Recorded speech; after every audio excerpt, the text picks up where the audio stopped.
They said my son had no chance of winning. They said the evidence was clear, the judge had already made up his mind. But when I walked into that courtroom, everything stopped. The judge's face went pale. His hands trembled against the desk. And in a voice that shook the silence, he whispered, "Why are you here?" For a second, I thought I'd misheard him. But no, he meant me.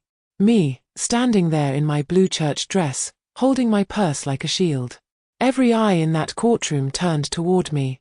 My daughter-in-law froze in her seat, her fancy lawyer blinked like he'd seen a ghost. And my son, my baby boy, he finally looked up for the first time that day. "My name's Evelyn Parker. I'm 56 years old, born and raised right here in Atlanta, Georgia. I've lived long enough to know that family can be your biggest blessing, or your deepest wound. And I've learned that when folks lie on someone you love, you don't just pray about it, sometimes you gotta show up." If you're listening to this, please don't go anywhere. Like, subscribe, share, and comment. Because this one right here, this one's personal. You see, when I walked through those courtroom doors, I wasn't just walking into a legal battle. I was walking into the graveyard of everything I'd believed about family, love, and trust. Because that young woman sitting across from my son, the one who once called me Mama Evelyn, she was now calling him a monster. The first time I met Tasha, she was smiling so hard it felt rehearsed. Pretty, polished, polite, every mother's dream for her boy. I remember thinking, Lord, maybe he finally found the one who'll treat him right.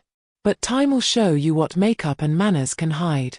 Behind those soft words and Sunday dresses, Tasha had a heart cold enough to burn a home down just to stay warm. It all started small. A broken phone. Missing money. Strange messages in the middle of the night. My son Marcus, he'd come by my house late, eyes red, voice tired. "Ma," he'd say, "I don't know what I'm doing wrong. She hates me now." And I'd tell him what any mama would. "Baby, marriage ain't easy. Just keep trying. Don't let the devil in your home." I said that. I told him to go back to her. And now, he was sitting there in handcuffs because I believed that woman's smile. When the judge saw me, he leaned back in his chair like the air had been punched out of him. He cleared his throat and said, "Court will take a brief recess." People started whispering, cameras flashing, because Tasha's family had turned this trial into a show. Her daddy's some local businessman. And her mama runs a charity that always finds its way onto TV. To them, my son was just another headline. Abusive husband exposed. Justice for Tasha. But when I walked in, something about that judge's face told me they'd all rehearsed a script I wasn't supposed to see. He motioned for the bailiff to escort me out, but I didn't move. I stood right there. And for the first time, I noticed the look on my son's face. It wasn't just fear. It was guilt. Like he'd been holding something he didn't know how to say. The bailiff touched my arm gently. You'll need to step outside." I looked him dead in the eye and said, "Son, I've been quiet long enough." And that's when Tasha stood up. Her voice cracked like thunder. "She's lying. She's the reason we're all here." I turned to her, my heart pounding so loud I could hear it in my ears. "Baby," I said softly, "I haven't even opened my mouth yet." The judge slammed his gavel. "Order in the court." But his voice didn't sound like authority, it sounded like panic. He couldn't even look at me. That's when I knew. He wasn't shocked because I'd interrupted his courtroom. He was shocked because he recognized me. And not from church. Not from television. But from something buried in the past, something that was never supposed to see the light of day. When I stepped outside for air, my knees were shaking. I leaned against the wall, whispering to myself, "Lord, what did I just walk into?" Reporters were waiting, cameras flashing, asking who I was, why the judge stopped the hearing. I ignored them all and sat on the courthouse steps, thinking back to a night 25 years ago. A night when another man in a black robe told me to keep my mouth shut. For the sake of justice. Atlanta's courthouse sits right in the heart of downtown. But that day, it felt like I was standing at the center of every wrong I'd ever survived. The same streets where I raised my boy. Where I buried my husband after the accident. Where I taught Sunday school and baked pound cakes for the neighbors. Suddenly felt like a stranger's city. Because the man on that bench, the one who held my son's fate in his trembling hands, was the same man who once told me, "If you ever show your face here again, Evelyn, it won't end well." That memory hit me so hard I almost couldn't breathe. But I wasn't that scared little widow anymore. I was a mother fighting for her son.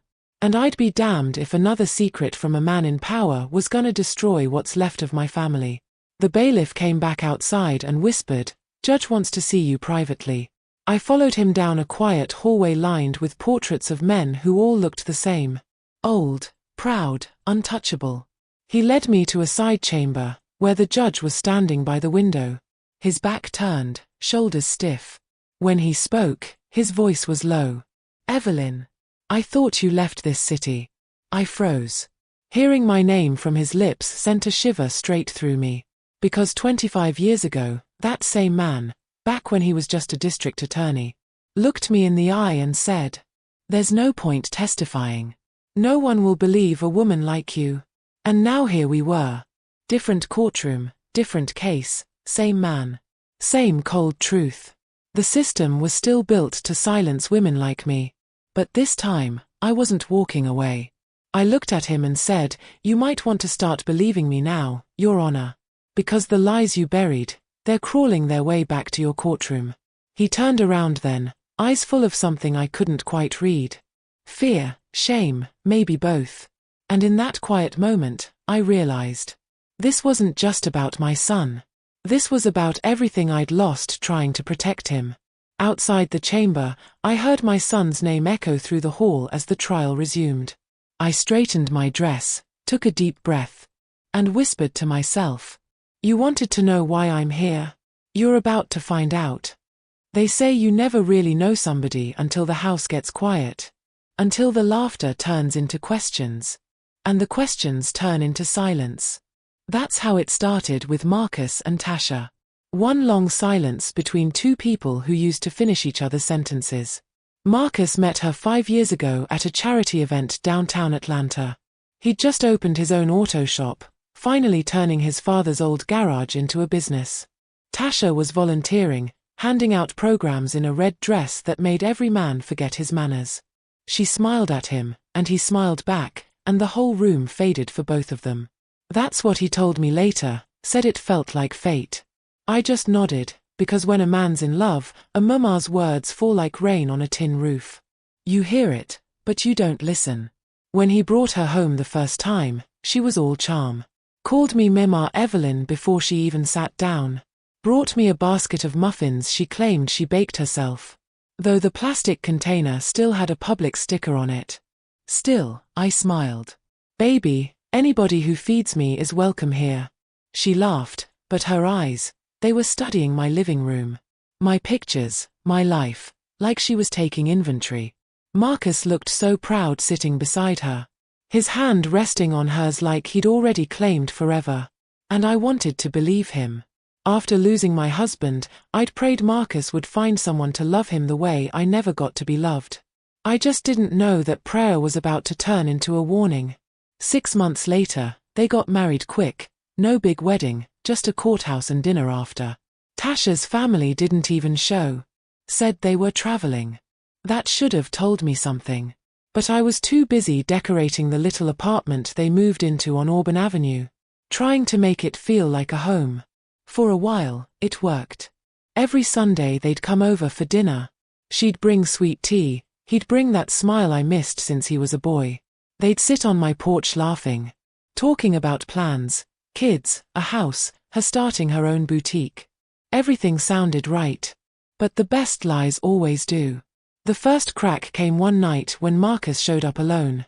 He was standing on my porch long after sunset, shoulders slumped, eyes red. "Ma, she left." I said, "Left? Like, left the house?" He nodded. Said she needed space.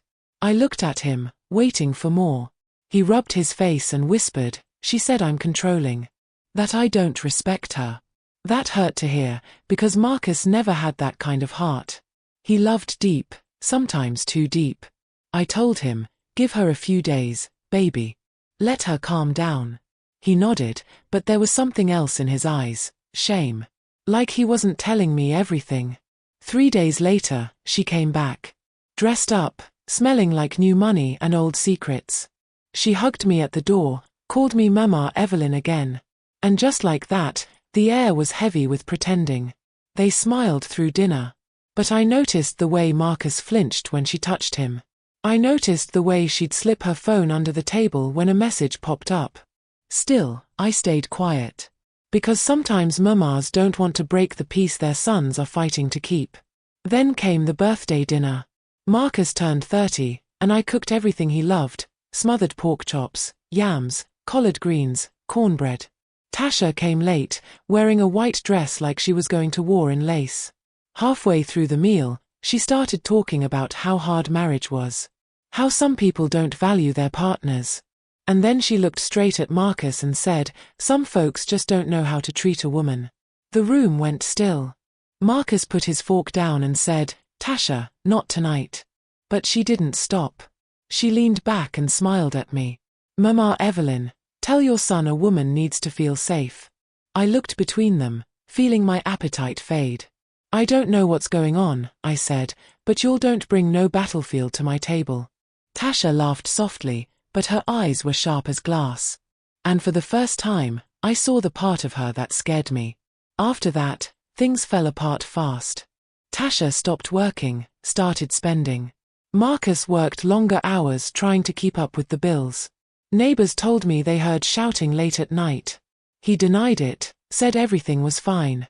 Then one day he came over with scratches down his arm. I asked what happened, and he said, it was an accident. I didn't believe him. But before I could ask more, Tasha called his phone. He picked up and said, "Yes, baby. I'm on my way."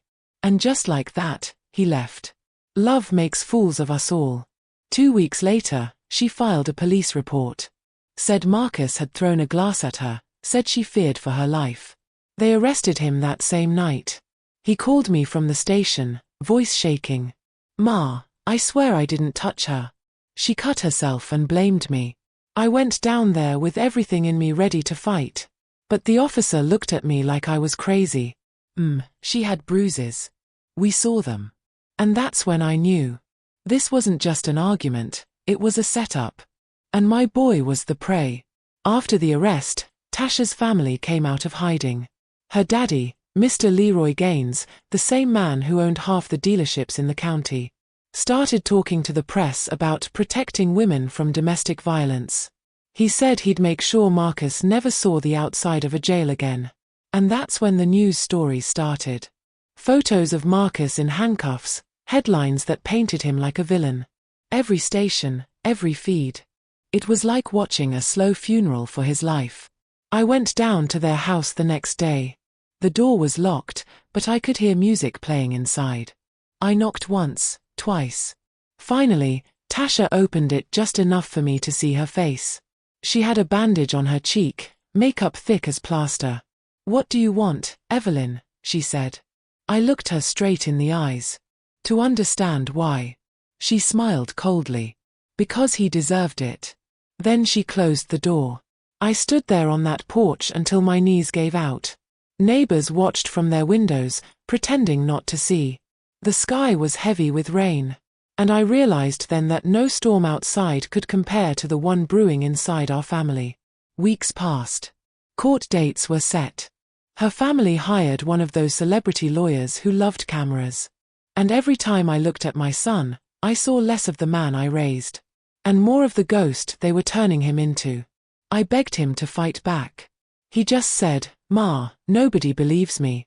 And I felt my heart split in two. Because I remembered what that felt like. Being a woman no one believed. The judge back then told me my words weren't enough. Now the same kind of man was about to decide my son's fate. I started digging. Old habits die hard. I went through records, court filings, anything I could find on the Gaines family. And that's when I saw a name that made my hands shake. Judge William Hartman. The same man who once told me to stay silent. He was presiding over my son's case. I stared at that name for a long time. My breath caught between anger and disbelief. It couldn't be coincidence. Not after all these years. Not him. That night, I sat alone at my kitchen table, looking at a photo of Marcus when he was little. Chubby cheeks, missing front tooth, grinning like life couldn't touch him. And I promised him in my heart, if the truth don't come out in that courtroom, I'll bring it there myself. The morning of the trial felt colder than it should have. Atlanta heat usually sticks to your skin, but that day the air cut straight through me. I stood outside the courthouse holding Marcus's old baby photo in my hand, whispering the same prayer I'd been saying for weeks. Lord, don't let my child be buried alive by a lie. When I walked in, the hallway buzzed with whispers. Cameras flashing, reporters waiting for a headline. Tasha Gaines versus Marcus Parker. It sounded less like a court case and more like a TV special. They had turned my son's pain into entertainment. Marcus was already seated at the defense table. He looked small somehow, shoulders hunched, eyes hollow from sleepless nights. The orange jumpsuit was gone, thank God, but the weight of those accusations was still heavy on him. He looked up when I walked in, and for a moment I saw my boy again. Not the broken man they painted him to be, but that same little boy who used to run down the block calling, "Wait for me, Ma." The judge's nameplate gleamed under the lights, Judge William Hartman. My stomach turned at the sight of it. Same man. Same eyes. Same history buried beneath that robe. He didn't look up right away, just shuffled papers like nothing in the world was out of place. But I could feel it, the tremor behind his calm. He knew who I was. And I wasn't leaving this time. Tasha sat across from Marcus, dressed like she'd come to a church picnic instead of a trial. Soft pink dress, pearls, her mother clutching her hand like they were the victims of the century. The moment her eyes met mine, she smiled. Not a nervous smile. A knowing one. Like she was daring me to speak. The bailiff called the court to order. Case of the state versus Marcus Parker. Judge Hartman finally looked up. When his eyes landed on me, they flickered, just for a second, but enough to see the fear. He cleared his throat and said, "Let's begin." The prosecutor, a tall man with slick hair and too much confidence, started painting Marcus as some kind of manipulative abuser. "Ladies and gentlemen," he said, "this is not just about bruises and broken glass. This is about years of emotional control, about a woman who feared for her life every single day." Tasha sniffled right on cue, dabbing her eyes with a tissue. Her lawyer placed a comforting hand on her shoulder like it was a rehearsal. I felt my blood boil. But I kept quiet. Because I knew the only thing louder than lies is the truth, told at the right moment. Then it was the defense's turn. Marcus's lawyer, a young public defender named Carter, stood up looking like he'd rather be anywhere else. He fumbled through his papers, his voice trembling. Your Honor, the defense maintains Mr. Parker's innocence." I could see Marcus trying to meet his eye, trying to hold on to hope. But it was clear, the system had already picked a side. When Tasha took the stand, the courtroom leaned in. Her voice was soft, trembling just enough to sound believable. She told them Marcus yelled at her, broke things. How she felt trapped and unsafe. She talked about nights she cried herself to sleep. And then she looked right at me and said, "Even his mother knew what he was like." The room gasped. I froze, every nerve in my body screaming. I wanted to shout, "That's a lie." But the judge's gavel slammed before I could even breathe. "Order," he shouted, eyes darting toward me like he was warning me to stay silent. And suddenly I was 25 again, back in that other courtroom, where this same man told me my voice didn't matter. I sat there, trembling, listening as Tasha spun her story like silk around the truth. But somewhere between the words, something slipped. She said Marcus threw a lamp at her during an argument on March 2nd. But that was the same weekend Marcus was in the hospital with a broken wrist. I remembered because I'd taken him myself. He fell fixing a car. I had the paperwork still tucked in my Bible at home. I leaned over to Marcus's lawyer and whispered, "She just lied. I have proof." He nodded nervously. We'll get to it. But I could tell he was scared, scared of her father, scared of the cameras, scared of the judge sitting there pretending to be blind. At lunch recess, I walked outside, the city noise drowning out my thoughts. Marcus came out escorted by 2 officers. He gave me a half smile.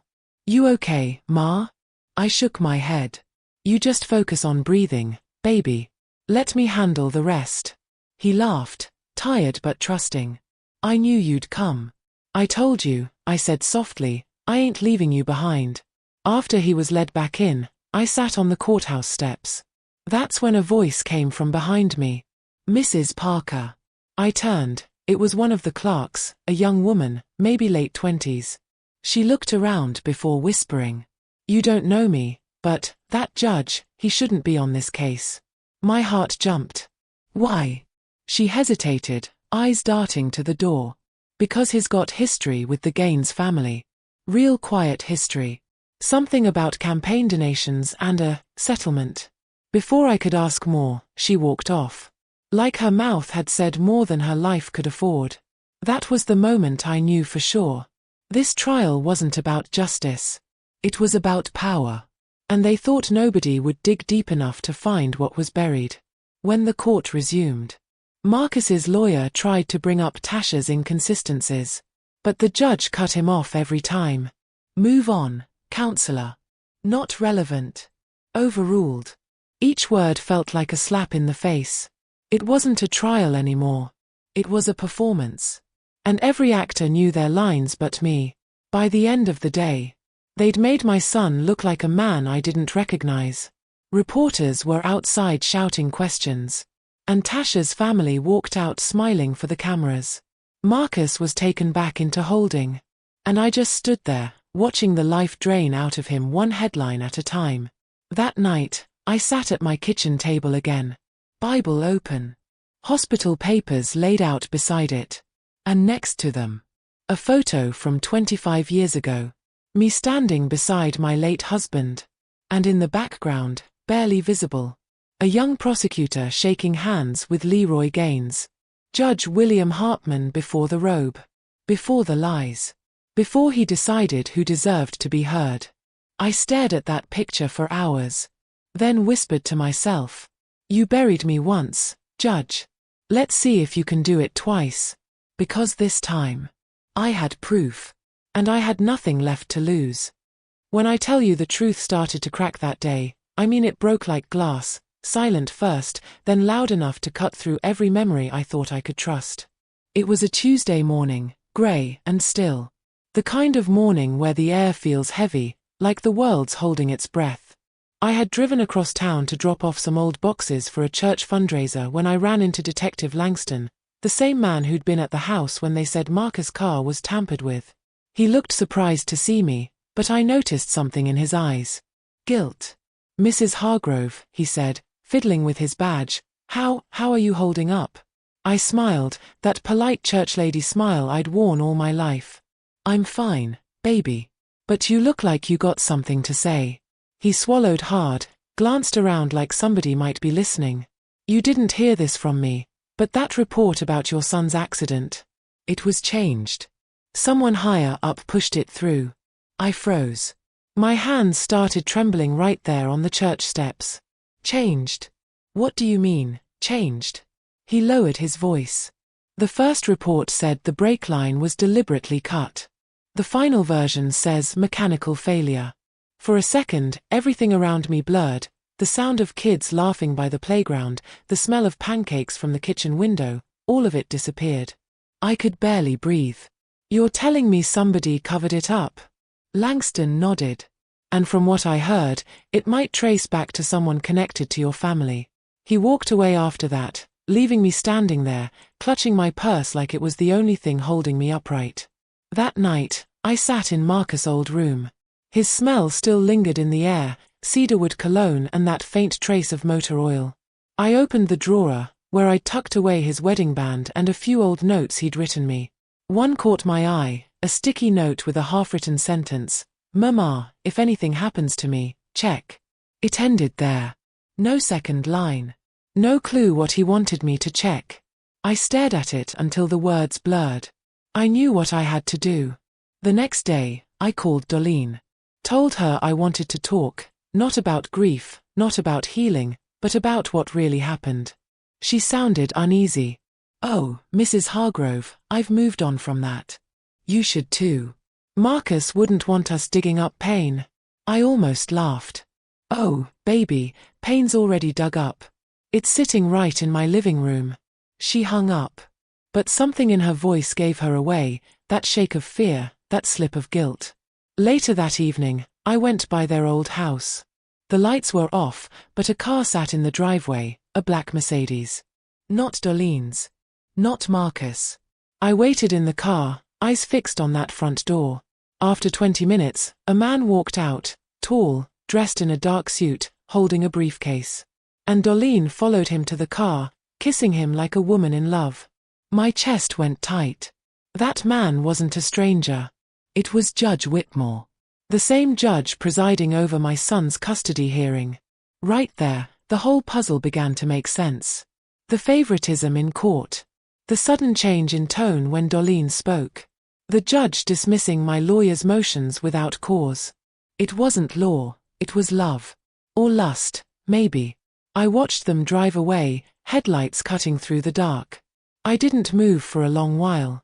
My breath came slow, steady, filled with something new. Not grief. Not sadness. Something colder. The next morning, I went to my lawyer's office.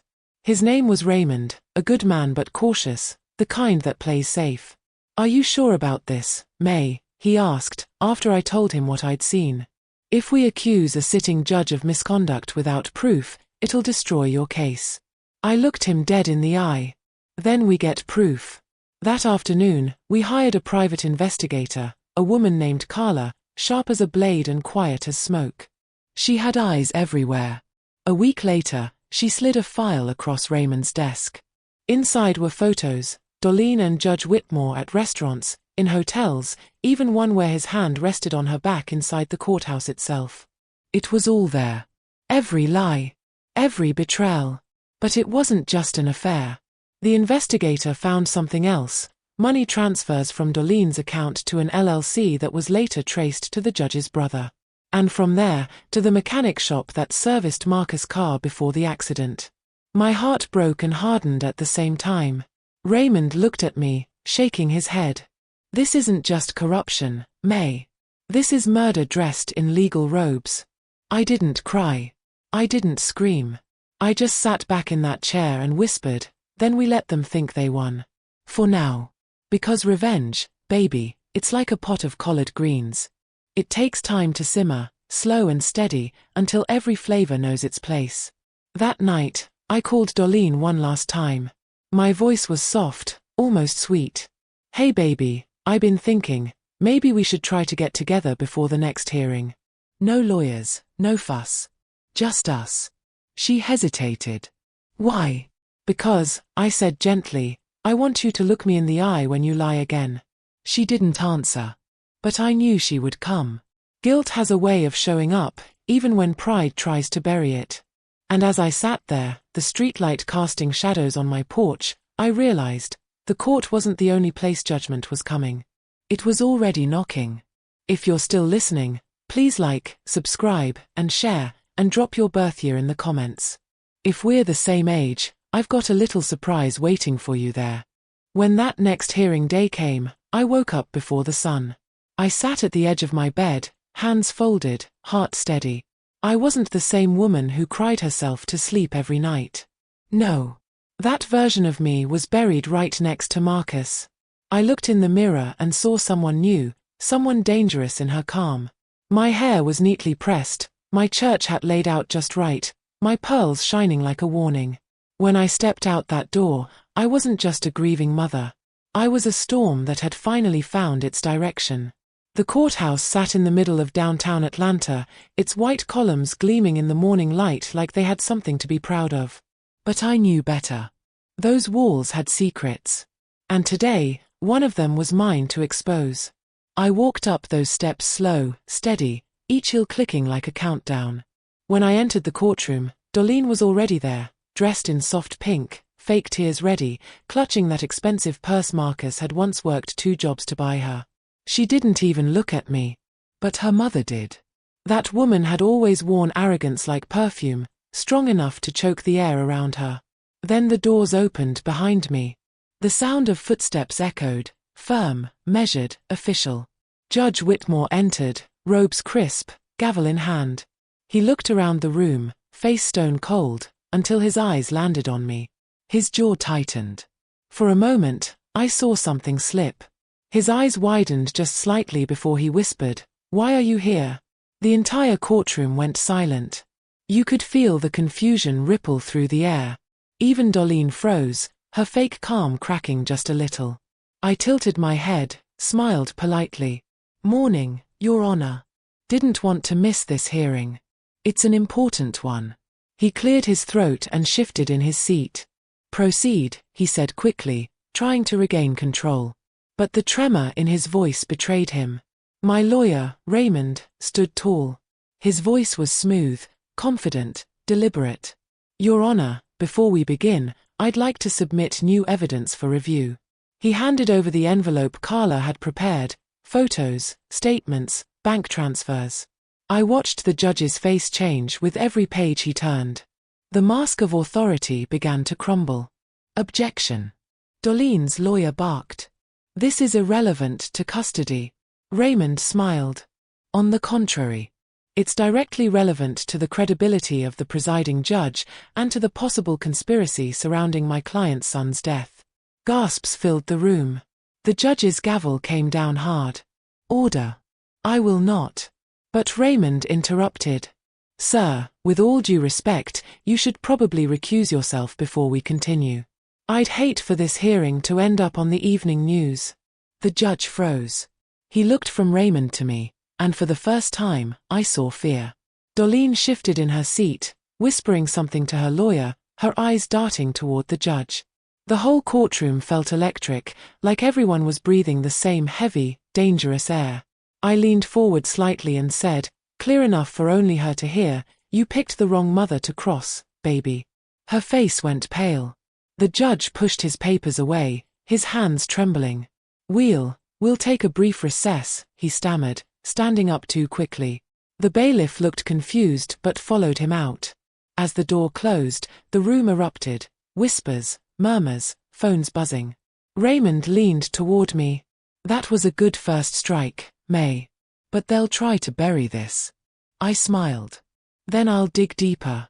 Outside, in the courthouse hallway, Darlene caught up to me. "What are you trying to do?" she hissed, her perfect smile gone. "You think you can scare me?" I turned slowly. "Oh no, baby. I don't want to scare you. I want you to remember, everything done in the dark comes crawling back into the light." Her mother stepped up beside her, sneering. "You're an old woman clinging to grief. Let it go before you embarrass yourself." I looked that woman dead in the eyes. "Embarrassment don't scare me. Buried truth does. And you two look mighty nervous for women who got nothing to hide." Darlene opened her mouth, but I walked away before she could speak. Some battles don't need shouting. Silence can hit harder when you walk off knowing you've already won the first round. That night, Raymond called. "May. Carla found something else. You might want to sit down." I was sitting on my porch, listening to the cicadas hum when I answered. "Go on." He sighed. "Remember that LLC that sent money to the judge's brother? The one linked to the mechanic shop?" "Yeah.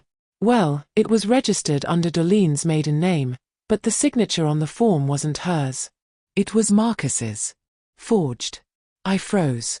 "Forged? By who?" He hesitated. "We're still tracing it. But Carla said the same IP address that filed that document was also used to change your son's life insurance beneficiary, 2 weeks before the accident." My throat went dry. "And who got the payout?" Raymond's voice dropped low. "Darlene."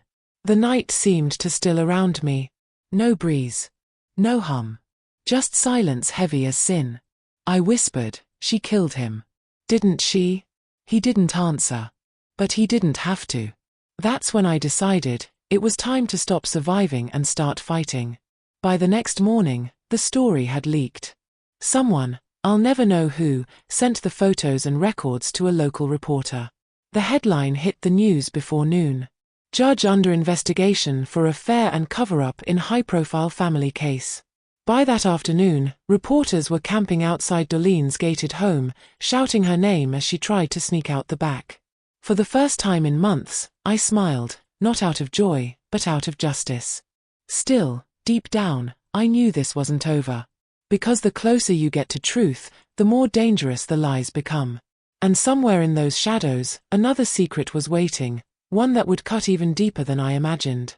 Because baby, sometimes revenge don't end when you win. Sometimes, that's just when the Betrayal story begins. That night, I couldn't sleep. The sound of rain tapping against my window was soft, but inside me, it felt like thunder. Every drop reminded me of Marcus, of the nights I used to rock him to sleep when storms scared him. And now, here I was, in another kind of storm, one that no umbrella could shield me from. I sat at the kitchen table with a cup of black coffee gone cold, files spread in front of me. Raymond's words kept echoing. The life insurance beneficiary was changed 2 weeks before the accident. I stared at those papers till my eyes blurred, trying to understand how someone I let into my home, my family, could twist everything for money and power. But as I sat there, another question rose up. How did Dolene even know about the policy? Marcus never told her about that. He'd only told one person. Me. And his best friend, Keith. Keith was like a son to me. He'd been by Marcus's side since high school, loyal, soft-spoken, respectful. He was the one who helped plan the funeral, who fixed my sink when it leaked, who checked in on me more than my own blood. But suddenly, something clicked in my mind. The night before the funeral, Keith had gone missing for 3 hours. When he showed up, he said he'd been helping Dolene with paperwork. I hadn't thought much of it then. But now, that phrase sat wrong in my chest. I picked up my phone and called him. He answered on the second ring, voice low and tired. "Hey, Miss May. You okay?" "No, baby," I said softly. "We need to talk. Face to face." He hesitated. "It's late. I know. But sometimes the truth don't wait for morning." Silence. Then a slow exhale. "All right. I'll come by." When he pulled up, I watched from the window. He sat in that car for a long minute before getting out, like a man deciding whether to run or walk into his own judgment. I met him at the door. "Come on in." He stepped inside, eyes darting to the papers on my table. "You been digging?" I nodded. I had to. Too many lies floating around. He sat down across from me, rubbing his palms together. "I never meant for it to go this far, Miss May." That was all I needed to hear. My heart dropped. I leaned forward. "Go that far? What did you mean to do, Keith?" He looked up, eyes red and wet. "It started as a favor. Dolene said Marcus was planning to leave her, take the baby, and cut her off financially. She told me she needed help making sure she was protected, that she just wanted what was fair." "Fair?" I snapped. "She had a roof, a car, and my son's love. That's fair enough for any woman." He dropped his head. "She said Marcus was seeing somebody else. Said he'd been hiding money, moving things behind her back. I didn't believe her, but she showed me documents, forged ones, I realize now. She said all I had to do was help her sign Marcus's name on a few forms to stop him from closing accounts." I thought. He trailed off. "You thought what?" I asked quietly. He looked at me with shame all over his face. "I thought I was protecting him. But when I found out the insurance policy changed hands, it was too late. I tried to back out, Miss May. I swear I did." I stared at him, my breath trembling. "Did you know about the car, Keith? Did you know they were gonna hurt my son?" Tears rolled down his cheeks. "No, I didn't. I thought it was just money.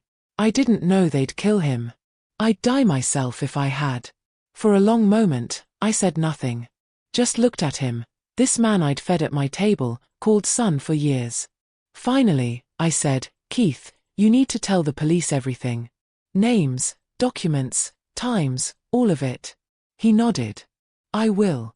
I'll go first thing in the morning." But deep down, I didn't believe him. Something about the way his hands shook, the way his eyes darted toward the window, it wasn't guilt anymore. It was fear. After he left, I followed him.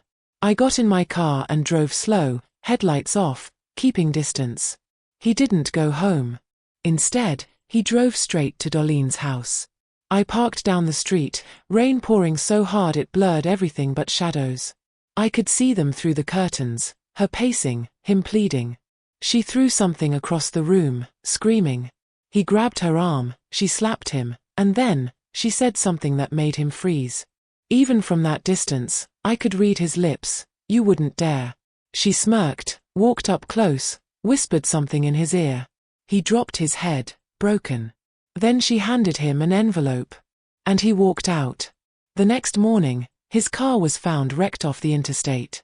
They said it looked like he fell asleep at the wheel. But I knew better. I sat on my porch with my Bible in hand, tears burning hot in my eyes. Lord, I whispered, how much more? That afternoon, Raymond called again. His voice was grave. May, the autopsy report on Keith came in. There were trace amounts of sedatives in his system. The same kind used in Marcus's toxicology report. I gripped the phone tight. So she killed them both. He sighed. It looks that way. But proving it will be difficult without a confession. I leaned back, staring at the grey sky. Then I'll get it. One way or another. That night, I did something I hadn't done since Marcus died. I put on his old hoodie, the one that still smelled like him, and sat in the dark of my living room, waiting. Waiting for the strength to do what I had to do next. Because this wasn't just about revenge anymore. This was about truth. And the truth was, Darlene didn't just betray Marcus. She betrayed me. I had trusted her with my family, my heart, and my peace, and she turned every piece of it into a weapon. But she'd forgotten one thing. A mother's love might break, but it never stays broken. And when it rebuilds, it comes back sharper. That's when I made my plan. By the next hearing, I wouldn't just walk into that courtroom as a grieving mother. I'd walk in as the woman holding every secret Darlene tried to bury, and I'd make her confess it herself. Because when the devil dances in your living room, baby, sometimes you gotta change the music. And come sunrise, I was ready to play my song. By the time the next court date arrived, word around Atlanta had already spread. The headlines had grown teeth. Judge under fire for affair and cover-up. Family secrets behind fatal crash. You couldn't walk through downtown without hearing whispers about it. But me, I didn't flinch. I'd spent months being broken, silenced, dismissed. Now I was done waiting for justice. I was ready to deliver it myself. That morning, I dressed in navy blue, the color Marcus used to say made me look strong and untouchable. I pinned on the same brooch I wore to his graduation, and when I looked in the mirror, I saw her again, the woman who raised him. The woman who taught him to stand up when life tried to knock him down. All right, baby, I whispered, looking at his picture by my dresser. Mama's about to finish what you started. When I walked into that courthouse, the energy shifted. People turned. Cameras flashed. Darlene stood by her lawyer, pale and trembling behind her polished mask. Her perfect curls framed a face that had finally started to crack. Judge Whitmore wasn't on the bench anymore. He'd been suspended, pending investigation. Another judge, an older black woman named Judge Ellison, was presiding now. She looked at me with the kind of steady calm that only comes from having seen everything once before. Mrs. Hargrove, she said kindly. You're free to speak before we continue with motions. I stood up, my heart steady. Thank you, Your Honor. I've been quiet a long time. I've buried a son, carried a lie, and watched folks twist the truth for their own gain. But I'm done being quiet. I turned toward Darlene. You took everything from me, my peace, my child, my faith in family. And for what? Money? Power? A man who promised you the world while planning your downfall? Darlene's eyes darted toward the door, then down at the table. You can't prove anything, she whispered. Oh, baby, I said softly, I don't have to. You already did. Raymond stood, sliding another folder toward the bench. Your Honor, with your permission, would like to submit new evidence discovered by our investigator last week. Judge Ellison nodded. Inside that folder were Keith's voice recordings, every voicemail he'd left on Carla's phone before his death. The last one played in that silent courtroom. Darlene. I can't live with this. You said Marcus just needed a scare, that the breaks were just to teach him a lesson. But he's dead now. And if anything happens to me, they'll know it was you. The entire courtroom went still. Darlene's face drained of color. Her lawyer jumped up, shouting objections, but the judge raised a hand. Sit down, counselor. You could hear a pin drop. I took a slow step forward. You see, the thing about truth, Darlene, it don't die with the people you silence. It finds a way to speak again. And that voice, that's my son's justice calling your name. Her hands trembled. That recording's fake, she screamed. He was lying. But before she could finish, Raymond held up a printed document. This is the signed witness statement from the mechanic who worked on Marcus's car. He confirmed that Darlene paid him in cash to adjust the brake line. And when he realized it caused the crash, she threatened to ruin his family if he spoke up. Gasps filled the courtroom. Darlene's mother stood up in the back, shouting, "Don't say another word, baby." But it was too late. Darlene's mask had fallen. I didn't mean for him to die, she cried, voice cracking. He was leaving me. He said he was taking the baby, said I didn't deserve a penny. I just wanted to scare him, make him stay. The words hit the air like a hammer. I closed my eyes. Tears slid down my cheeks, not from sadness this time, but from the weight of release. The judge banged the gavel. Mrs. Hargrove, please sit. Bailiff, take Mrs. Marcus Hargrove into custody. Darlene screamed, reaching out as two officers grabbed her arms. No. May, please. I didn't mean it. You have to believe me. I looked at her one last time. I believed you once. That was my mistake. As they led her out, the whole room buzzed, reporters scribbling, people whispering, cameras flashing. But I didn't hear any of it. I just stood there, looking at the empty chair where my son should have been. Raymond touched my shoulder gently. It's over, May. I shook my head. No, baby. It's just beginning. Because justice ain't just about locking someone up. It's about healing what they broke and facing what still lies beneath. Later that night, as I sat on my porch watching the sunset over the Atlanta skyline, Carla pulled up. She handed me one last envelope. Thought you'd want to see this. Inside was a printed email, one from the judge to Darlene. It read, "If anything goes wrong, remember our deal. The payout goes through my brother's account. You'll be protected. And as for her, she'll never know." I stared at those words. She'll never know. But now I did. That night, I poured myself a small glass of sweet tea, sat under the stars, and let the silence wash over me. I'd spent so long chasing answers that I'd forgotten what peace even sounded like. But I wasn't done yet. Because one last question still lingered. If that judge had known about the plan all along, what else had he covered up? The thought sat in my chest like a ticking clock. The next morning, I called Raymond. "We're not closing this case yet," I said. "There's one more truth that needs light." And as I hung up, I smiled faintly. Because sometimes the only way to end a nightmare is to step back into the dark and make it confess. When I woke up that morning, I could feel something heavy sitting in the air. The kind of weight that don't come from no storm, but from knowing your life bout to change before the day is done. I dressed quiet, buttoned my old navy blue church dress, and looked at myself in the mirror. My eyes looked tired, but strong. The kind of strong that comes after you done cried every tear you had to cry. By the time I walked into that courtroom, I swear you could feel the tension in the walls. The room was packed, press, spectators, even folks from my church. My son sat at the defense table, his head bowed, looking like a man who'd been fighting shadows for far too long. And then there was her. That girl who called herself my daughter-in-law. She sat there, in her neat little white blouse, pretending to be fragile. But I could see that smirk playing at the edge of her mouth. She knew what she'd done. She'd twisted the story, turned my son into the villain, and nearly broke our family apart. But what she didn't know was that her lies had finally run out of air. The judge entered. His gavel hit the block once. That sharp crack silenced the room. He looked different that day. No longer calm. His hands shook slightly, and he kept avoiding my eyes. I stood, holding the envelope I'd spent all night preparing. "Your Honor," I said, my voice steady but full. "Before we move forward, there's something this court needs to hear." The prosecutor tried to object, but the judge raised his hand. "Go ahead, Mrs. Collins," he said quietly. I walked forward, every step echoing.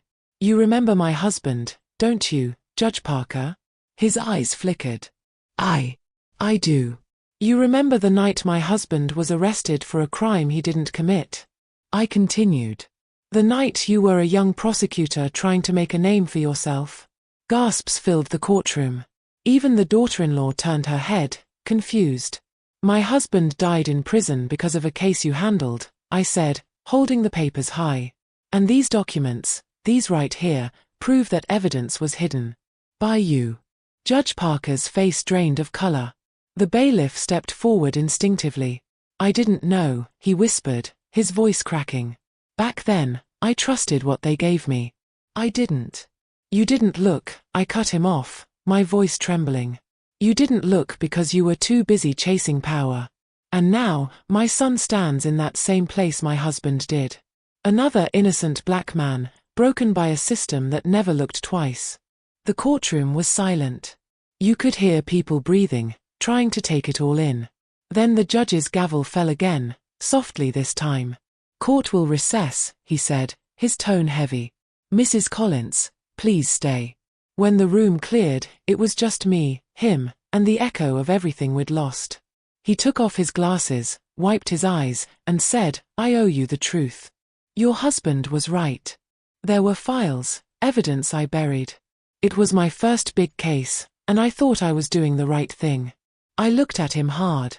"Right thing for who?" He didn't answer. He just nodded, ashamed. Then he did something I never expected. He reached for the recorder on his bench, pressed the red button, and said, "For the record, this court acknowledges the wrongful conviction of the late Daniel Collins. And as for his son, Marcus Collins, the charges against him are hereby dismissed." The sound of those words broke something loose inside me. My knees went weak. I felt the tears burning, but this time they weren't from pain. They were from release. When Marcus stood, his hands shaking, I ran to him. He held me like a little boy again, whispering, "Mama, we made it." I wanted to tell him we didn't just make it. We survived it. But then, the judge looked at me once more. "Mrs. Collins, I'll resign after this. But before I do, I'll make sure your husband's name is cleared." I didn't say thank you. I just nodded. Because some things can't be repaid with words. Some debts belong to time and truth. Outside, the reporters swarmed us. Cameras flashed, microphones reached forward. But all I could do was hold my son's hand and walk past them, our heads high. When we reached the courthouse steps, I looked up at the sky. The clouds had broken, sunlight spilling through like it was waiting for us. "Your daddy finally free," I whispered. "And so are we." Marcus smiled through tears. "Let's go home, Mama." And as we walked away, I felt peace for the first time in years. Not because the system had changed overnight, but because I had fought back, stood tall, and made them see us. So if you're listening right now, I want you to remember something. Truth might take its time, but it never dies. And when it finally steps into the light, baby, it shines so bright it burns away every lie that tried to cover it. If you felt this story in your heart, please like, subscribe, and share it. And drop your birth year in the comments. If we're the same age, I got a little something special waiting there for you. Because this ain't just my story. It's ours. Every mama, every son, every soul who refused to be silenced. And that is how justice finally found its way home in Atlanta.